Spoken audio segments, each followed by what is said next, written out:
Hey everyone, we're here with Shelby and Kathryn, and we're talking about waste management this week at the Phoenix Open. How was the Sustainability Forum this morning?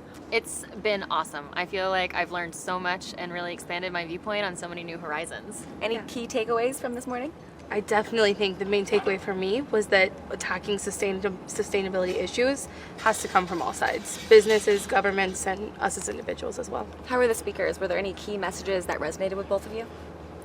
I really liked the very first speaker who talked a lot about how it is a much more complex issue, just like Shelby was saying. I mean, we've seen so many business leaders and people who have worked in government and individuals and how they're all working towards sustainability, and we have to have everyone moving at once, and that's really, really important.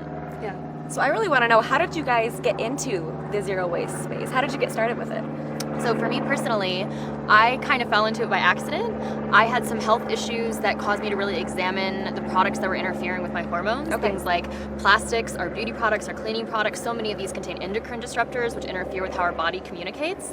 And many of them produce synthetic estrogen. And so I was trying to live a more holistic lifestyle. And when I moved to California, zero waste was such a buzzy word. Yeah. And I was like, wow, like that's everything I'm doing, you know, reducing my exposure to these things. And I felt like it was a really nice, neat little umbrella that encompassed so much of what I was already practicing. It was kind of a natural transition for you. And you have quite the IG following also. How did you grow your Instagram, and how do you use that to promote zero waste? When it comes to social media now, it is such an important thing that we can do to help spread the message. I was guest lecturing at UC Berkeley on social media and sustainability. Yeah. And I asked everyone, how many of you have a social media account? Everyone's hands went up. I said, how many of you care about the climate crisis? Everyone's hands went up. Wow. And then I asked, how many of you actively post about it on social media? 5 people raised their hands. 5. Think of that missed opportunity. How are we not engaging the people, our friends, our family, our followers, and telling them about the problem, but also giving them really easy solutions that they can tackle head on? Because so many of these solutions are pretty easy for us as individuals. Speak out about it. So what are some of the things that you post on your Instagram about the zero waste space? I love every day I try to give some sort of actionable step that people can take. Yeah. And just recently I was talking about saving water. There is so much water that goes into the production of all of our products. It takes 2,700 liters to make one single t-shirt. That's crazy. I can't even believe that. Right. It's amazing. And there's so many small things that we can do, like shopping secondhand, reusing what we have, repairing, and these aren't rocket science ideas. These are just really small things that we can do to help extend the life of the products that we already own. Yep. And 197,000 followers and subscribers on YouTube. Yes, ma'am. That's pretty impressive. Thank you. I appreciate it. How did you grow that following, and how did you get started with the zero waste? Yeah, so I think my approach to zero waste is a little different because I grew up in a small town in Texas. And so my goal with my platforms is to engage people who maybe normally wouldn't engage with sustainability. Yeah. So trying to make living a sustainable lifestyle seem attainable, but also fun, entertaining. Yeah. So my channel focuses more on making this seem easy and fun rather than doom and gloom, which is how a lot of people view it. You know? So how often do you post videos, and what's an example of one that you recently posted? I post videos twice a week. Okay. Which is a lot. It's a full-time job. It is, absolutely. And then some, honestly. But my most recent video was me installing a microfiber filter onto my washing machine. Wow. Which is, okay. Microfibers are a big issue that doesn't get talked about too much. Yeah. But our clothing that's made from synthetic materials, they shed plastics that are so small they're getting into our oceans and into our waters. So I recently went through the adventures of installing one on my washing machine at home. Oh my gosh. So, How do you learn how to do that? It was me and my fiance I guess had we a learned it blast. from you. Yeah, and I tried to make it fun because it was an adventure. But There's so many things that people don't know about zero waste, and there's so many simple things that we can do to help go green and improve our environment. What are some of the things that you didn't know about? For example, you were talking about earlier when you were golfing that you're being quite wasteful. What are some things that people can start doing by getting into the zero waste space?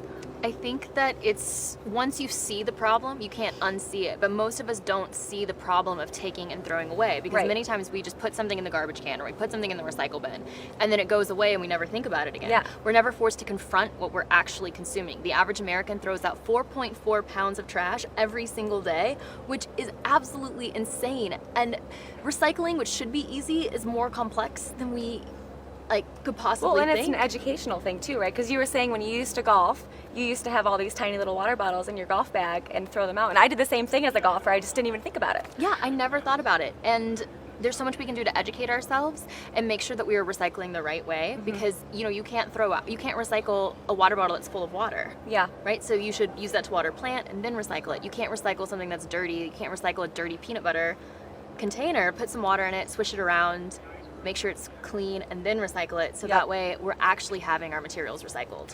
What are you hoping for people to take away from this conversation, from the entire event this week at Waste Management? For me personally, I know that one of the big themes here, of course, is recycling right. Yep. And I would love for people to pay close attention to the website of whoever their waste management company is, and make sure that they're taking notes of what actually should go in the recycling bin, and make sure that they're doing it in the right way.